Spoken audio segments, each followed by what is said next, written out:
Cette limite, qui est l'ultime de la signification, mais qui ne peut plus être pensée de façon atomiste, on soupçonne ainsi l'immensité de ce qui sépare la seconde philosophie de la première. Il existe en effet une réfutation du mensonge objectif dans le Tractatus, puisque la proposition est définie comme image et image de la réalité. Mais l'impossibilité du mensonge objectif n'apparaît que pour autant que la proposition est logiquement articulée, c'est-à-dire décomposée en propositions élémentaires. Ces dernières sont finalement seules à pouvoir dénoncer le mensonge objectif en tant qu'elles représentent un état de choses possible. La réfutation du mensonge objectif est donc dans le Tractatus entièrement solidaire des postulats de l'atomisme logique au travers desquels elle est menée. La dénonciation de ces postulats faite par la seconde philosophie oblige celle-ci à poursuivre la question du mensonge objectif sur un tout autre terrain, celui de la langue commune. C'est désormais ce qui peut se dire dans sa confrontation à ce qui ne le peut pas, et non l'analyse logique qui témoigne de l'absurdité de l'hypothèse du malingénie. Cette limite stipule que pour qu'une expression ait un sens, il faut que soit conservée tout au long de chaque jeu de langage la signification initiale que l'on a donnée à tel ou tel mot, faute de quoi le discours que l'on tient tomberait dans la contradictio in adjecto et deviendrait absurde. Sans avoir besoin de s'étayer sur la moindre hypothèse, la topographie toujours singulière du langage a donc le pouvoir de mettre un terme aux tergiversations sur lesquelles le paradoxe du menteur. Wittgenstein reprend la question qui est ici abordée comme question du mensonge objectif le long de la thématique devenue classique du crétois menteur. Si nous avons cru bon de signaler ces passages, c'est d'abord parce qu'ils indiquent la source de la réfutation wittgensteinienne, la théorie russellienne des types, et puis encore parce qu'ils laissent apercevoir l'horizon résolument pratique de la problématique du second Wittgenstein. À quelle fin pratique la théorie des types de Russell peut-elle servir? S'il faut dénoncer la vérité des contradictoires et reconduire le principe de non-contradiction, ce n'est donc pas pour des raisons intralogiques, mais parce que faute de cela, la possibilité même de parler un langage se trouverait suspendue. La topographie s'appuyait pour sceller l'inéluctabilité du mensonge objectif, d'un mensonge que ni le locuteur ni l'interlocuteur ne pourraient soupçonner. C'est un non-sens de dire il est toujours possible que l'expression soit mensongère. En conséquence, toute parole peut légitimement prétendre qu'elle s'exerce à partir d'un sol originel qu'on ne saurait assimiler aux simples fantasmagories du cerveau humain. L'impossibilité principielle du mensonge objectif révèle toutefois un risque majeur qu'encourt le langage comme tel et sur lequel viennent s'écraser à la fois le discours sophistique et le discours métaphysique, le risque de laisser dans l'inévidence ce dont il est parlé dans la mesure où ce dont on parle n'est jamais purement et simplement donné ni même posé dans l'exercice de la parole. C'est dire que la langue commune, la seule que nous puissions jamais parler, véhicule des équivoques qui requièrent une vigilance sans cesse réitérée à l'égard de la façon dont il est parlé, de ce dont il est parlé, car on ne saurait se contenter d'en présupposer à la manière de Descartes l'identité. Mais ce serait se tromper gravement que de croire qu'à travers ce risque de non-sens que Wittgenstein souligne et rappelle constamment, gronde encore la menace du mensonge objectif. En effet, le lieu où s'effondre le discours métaphysique et le discours sophistique, pour des raisons qui sont certes diamétralement opposées, ne met pas en cause que ce soit toujours quelque chose qui est, et cela selon des modalités qui varient d'un jeu de langage à l'autre dont il est parlé, mais montre simplement qu'un hiatus sépare la visée propre du discours et la logique de l'effectivement dit. L'absurdité de l'hypothèse solipsiste concerne exclusivement ce que l'énoncé énonce, ses contenus de thèse, en tant qu'ils sont l'expression nue d'une méprise restée insoupçonnée. L'étrange côtoiement de la seconde philosophie de Wittgenstein et des énoncés métaphysiques s'éclaire alors. Il s'agit pour elle de rappeler ces énoncés à ce dont ils parlent. J'exprime les choses asymétriquement, mais je pourrais les exprimer symétriquement. C'est alors seulement qu'on verrait quel fait nous pousse à adopter une expression asymétrique. Les notes sur l'expérience privée et les sense data ne contestent pas l'idée d'une asymétrie constitutive de l'expression.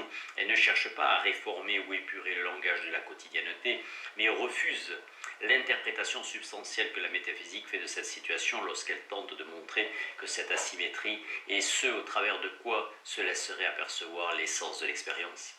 Le mensonge n'est donc possible qu'à parte subjective de la part du sujet, soit comme dissimulation délibérée d'un locuteur qui veut garder le secret, comme jeu de langage de la simulation, soit encore comme erreur ou hésitation de quelqu'un qui, par exemple, se trompe ou a des doutes sur la couleur qu'il voit. Je ne sais pas si c'est rouge, si ce n'est pas rouge. Je ne sais pas quelle couleur c'est que je vois. On peut en effet douter de cela aussi, le propos wittgensteinien n'étant pas de nier des illusions perceptives. Mais l'essentiel tient à ce qu'un doute de ce genre n'est lui-même possible que sur le fond d'un préalable insuppressible. Il présuppose comme sa condition même que le sens que je donne au mot rouge soit déjà fixé et que ce soit celui-ci que je me rapporte lorsque je doute de la couleur que je vois, ce qui implique qu'un tel doute concerne exclusivement tel ou tel contenu de l'empiricité et ne soit pas possible comme doute ontologique qu'en conséquence l'apprentissage du langage soit seul à même de nous fournir un X derrière les mots qui ne changent pas. Le déverrouillage du paradoxe du menteur lorsqu'il est mené en tois logos fait donc paraître la pratique du langage comme garde-fou, unique et originaire. Il laisse entrevoir du même coup la déficience propre à l'hypothèse du malin génie. Le fait qu'en définitive cette hypothèse, malgré le passage à la limite qu'elle opère, n'est pas capable de la question ontologique, l'être qu'elle vise n'étant qu'un être fabulé, produit de façon non originelle par le détour de l'identité à soi psychologique. On mesure ainsi la catastrophe déclenchée par l'affirmation solipsiste, primordiale dont la défaillance tient à ce qu'elle prétend à une radicalité qui n'est pas la sienne.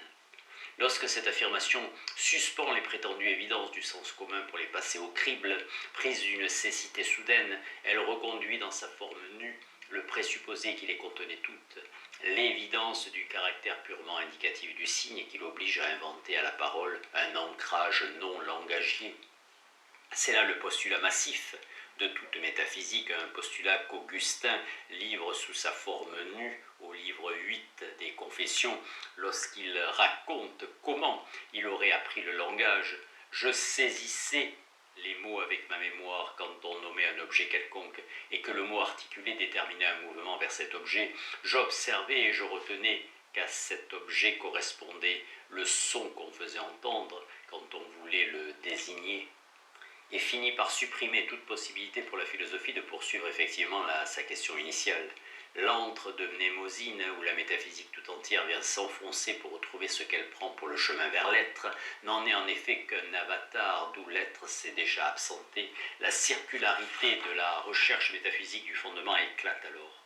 Pourquoi la métaphysique a-t-elle besoin de l'hypothèse limite du malin rusé et trompeur, si ce n'est pour annuler spéculairement le monde et trouver le sujet là où il ne saurait d'abord se tenir dans un isolement qui n'est lui-même que l'effet d'un jeu de miroir si complexe qu'il est impossible d'y retrouver une image qui ne soit pas déjà une image d'image.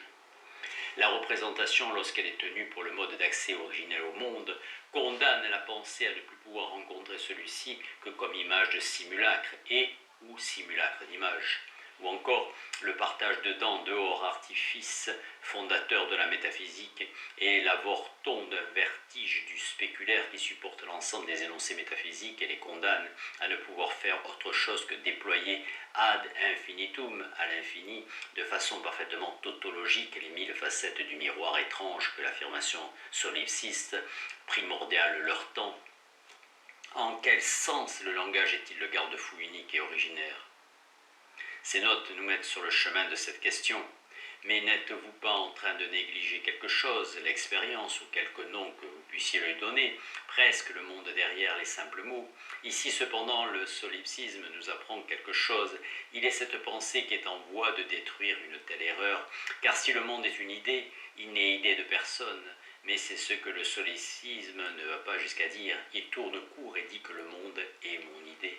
Mais alors, comment pourrais-je dire ce qu'est le monde si le royaume des idées n'a pas de voisin? Ce que je fais revient à définir le mot monde. Ce passage détient la clé du rapport de Ludwig Wittgenstein à la métaphysique et comme tel il nous permet d'approcher l'étrangeté définitive de la métaphysique et de sa répétition au psychologisme près, car ce qui sépare et tient à jamais séparer la pensée du monde comme idée et celle du monde comme idée mienne est immense. Que le monde soit mon idée signifie, nous l'avons montré, qu'il n'est plus concevable que comme extériorité pure, qu'à l'inverse, le monde doit être pensé comme idée implique, étant entendu qu'il n'est pas une quelconque idée qui me passerait par la tête, que son idéalité soit d'avance ratée dès qu'on la pense, à partir de l'idée mienne, et que par conséquent l'idéalité ne puisse être simplement conférée au monde par une intériorité qui découvrirait ainsi son pouvoir fondateur. Cela revient à dire que le monde comme idée, contrairement à l'idée mienne du monde, reste introuvable en dehors du langage, bien qu'il ne soit rien de simplement verbal. Où trouver en effet une idée qui ne serait l'idée de personne? Où peut-on la trouver si ce n'est dans la façon dont elle a toujours précédé notre manière de parler de ceci ou cela? S'il ne s'effectuait pas toujours, qu'il le sache ou non sur le fond d'une compréhension du mot monde, l'exercice de la parole se trouverait suspendu, mais le moment où l'on parle le plus mal du monde est bien certainement celui où l'on veut parler sur le monde, où l'on réfère le mot monde à ce que la métaphysique invente comme monde subsistant par soi, car alors on ne parle plus que d'un monde spéculaire.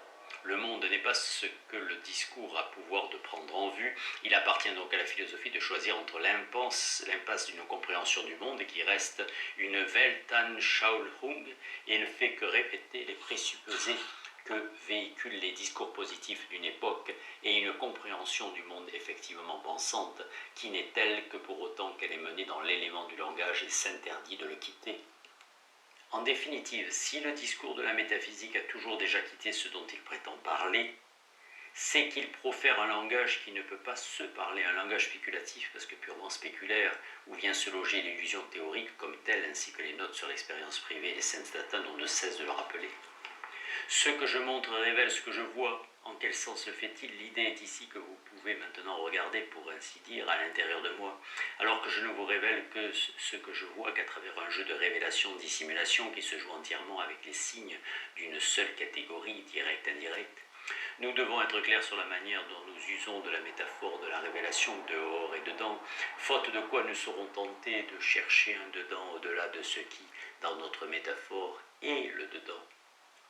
Mesurée à ce qui peut se dire, l'idée d'un partage substantiel dedans-dehors s'effondre et laisse apercevoir ce dont elle n'est que la déformation spéculaire, la frontière langagière dedans-dehors comme lieu d'inscription originelle d'une alliance homme-monde qui est plus ancienne que leur séparation. Le psychologisme, forme subtile et proprement métaphysique du substantialisme, est donc principiellement imputable à l'hypostase du dedans et du dehors. Cette hypostase s'accomplit par le plaquage d'une problématique du référent sur le discours philosophique qui lui interdit de pouvoir interroger ce dont il parle. Elle est autorisée par l'évidence de la nature indicative du signe qui fonde l'idée du réel comme réel à désigner et ou compte tenu du remplissement de significations proposées par la conscience. Le présupposé selon lequel le réel serait extérieur propos que je tiens sur lui éclate dès que l'on interroge les pouvoirs exorbitants que la métaphysique accorde à la définition ostensive. L'idée d'une définition qui soit proprement parlée ostensive implique en effet que l'ostendere, la désignation comme telle, se suffise à lui-même et décèle la signification de ce vers quoi il fait signe. L'ostendere comme tel aurait le pouvoir de nous donner le définissant, étayé par l'acte de désignation, l'expression langagière deviendrait une expression donatrice du sens. La désignation serait donc le supplément essentiel qui manquerait au langage et qu'il faudrait lui accoler pour qu'il devienne un discours qui puisse dire le vrai. De là la charte de la définition ostensive, ceci est vers une flèche, où il est posé que le parler trouve son suspense dans un voir qui le précéderait et viendrait l'illuminer.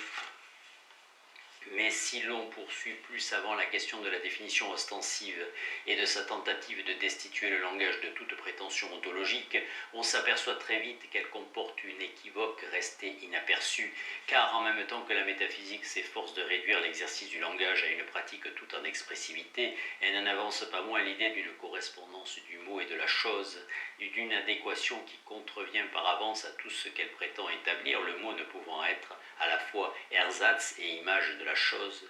Que veut dire tel nom a pour signification telle sensation? Le mot convient-il donc mieux à une impression qu'à une autre?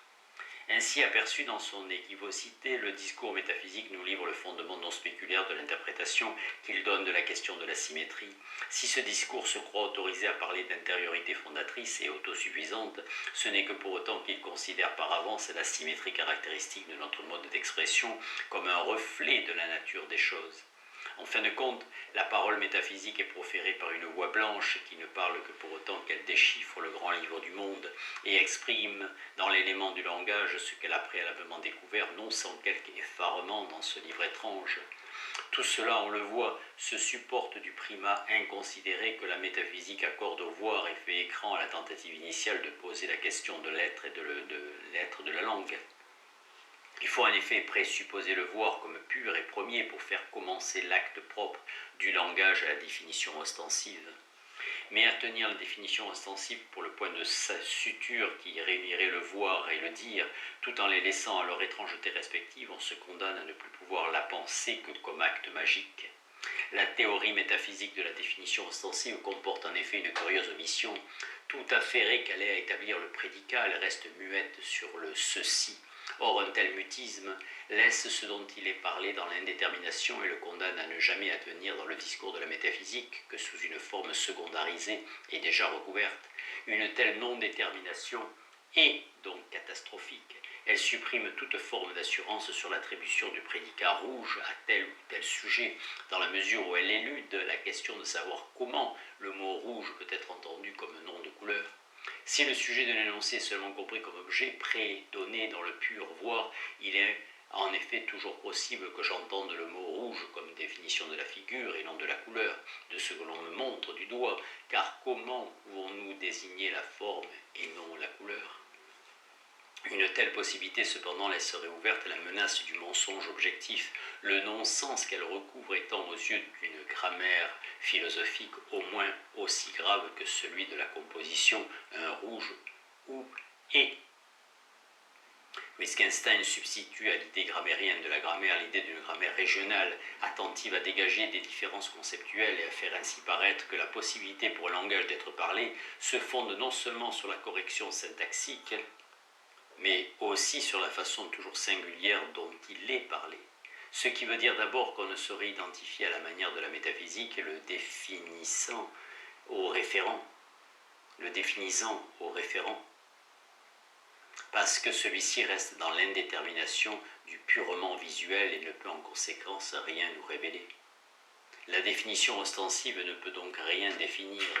Tout au plus peut-elle ajouter des prédicats à un définissant qui doit être acquis par ailleurs, ce qui veut dire ensuite que l'idée d'un pur voir qui précéderait toute parole et auquel celle-ci ne serait jamais que juxtaposée comme pur dire, fait signe vers le sans fond de l'horizon d'évidence dans lequel la métaphysique se meut. En fait, la visibilité des choses ne saurait être antérieure au travail de la langue, où elle trouve sa possibilité première, ce qui veut dire enfin que l'acte propre du langage est à chercher en amont de la définition ostensive. Pour pouvoir être perçu comme rouge, vert, rond, carré, près, loin, etc., le ceci doit d'abord être entendu comme un nom de couleur, comme forme, comme distance. Faute de quoi je ne pourrais rien en dire. La prédication implique donc comme sa condition ultime que soient déjà acquises les différences catégoriales sur le fond desquelles elle a lieu. Comme le remarque ailleurs Wittgenstein, ceci est abête et un non-sens, mais non cette couleur est abête.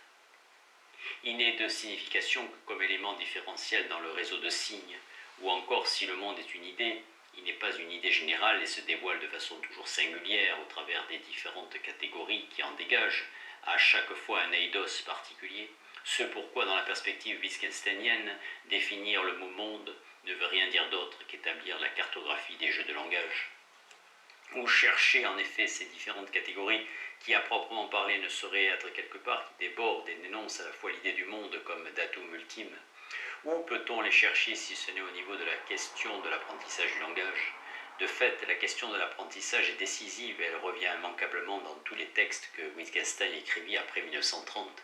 Mais pour la mettre en avant et la présenter comme l'un des axes majeurs de la seconde philosophie, il est essentiel de préciser que par la question de l'apprentissage du langage, Wittgenstein n'entend rien de psychologique, ce que d'ailleurs un texte postérieur à ces notes précise. Ce que je fais là, est-ce de la psychologie de l'enfant ? Je mets en relation les concepts d'enseignement et de signification. La question de l'apprentissage poursuit donc encore et toujours la question de la signification dans son usage, et elle porte celle-ci au niveau de la radicalité des principes. Si en effet la signification n'est pas un acte mental, si en conséquence elle ne peut se fonder sur des principes cognitifs non appris, tels que les pose l'idée chomskienne d'une linguistique cartésienne, son énigme ultime renvoie à la question de la possibilité de l'apprentissage. Comment l'apprentissage du langage est-il possible s'il est vrai qu'il ne se fonde sur aucun déjà là, sur aucune dimension naturelle? Aux théories de l'apprentissage, Wittgenstein substitue le concept de dressage. Ce que l'on acquiert lorsque l'on apprend le langage n'est pas le savoir d'une quelconque nomenclature, mais un pouvoir-faire. En conséquence, l'apprentissage du langage n'est possible que comme apprentissage indirect. Ce n'est que lorsqu'il a relié le mot rouge au fait de mettre des lunettes colorées de forme circulaire que l'on peut prétendre que l'enfant sait ce que nous appelons rouge, car il peut désormais rapporter un objet rouge si on le lui demande. On voit par là que tout n'est qu'artifice dans le langage et que celui-ci n'a raison de la nature que pour autant qu'il la méconnaît foncièrement. Que l'artifice soit premier parce que lui seul a pouvoir de désengluer l'enfant de toute forme de naturalité est essentiel. S'il en est ainsi, en effet, les langues dites naturelles ne peuvent plus être considérées comme des morceaux de nature derrière lesquels se cacheraient de quelconques universaux. Les différences catégorielles dont nous parlions ne renvoient donc pas à des concepts purs de l'entendement, mais elles sont des différences produites arbitrairement qui ne valent que pour un système de signes donnés. Aussi comprend-on que ce dont il est parlé ne puisse être cherché ailleurs que dans la façon dont il est parlé. De plus, si le langage est pur artifice, il ne peut s'apprendre que par paliers. Les jeux de langage primitifs doivent être des jeux simples auxquels sont adjoints par la suite des jeux de langage plus complexes.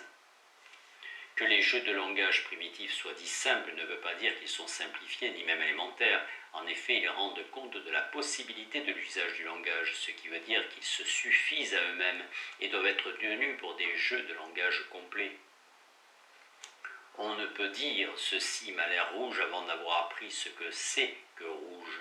Ce point est également essentiel et montre d'une part que l'apprentissage du langage ne peut être menacé au départ par aucune des restrictions propres à l'égoïté, puisque l'artifice sur lequel il se fonde le tient à l'écart de celle-ci.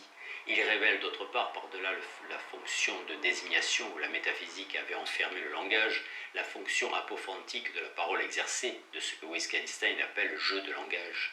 Or, cette fonction est nécessairement plus ancienne et plus profonde que la fonction désignative, car avant que le langage ne puisse désigner quoi que ce soit, avant qu'il ne fasse voir comme ceci ou comme cela, comme rouge, comme vert, encore faut-il qu'il soit capable de faire voir selon un autre comme apophantique cette fois, comme être coloré, comme couleur, laquelle n'en a aucune, et par conséquent, ce que la parole ne tire que d'elle-même et ne saurait rencontrer dans aucun espace visuel. C'est pourquoi le pluralisme des jeux de langage, si souvent souligné par Wittgenstein, ne nous semble pas contredire le privilège que ces notes accordent au jeu qui consiste à montrer ou dire ce que l'on voit, dans la mesure où seul un pareil jeu peut faire voir de manière première et décisive quelque chose qui n'est ni simplement posé ni simplement donné, découvrant ainsi ce dont il est parlé.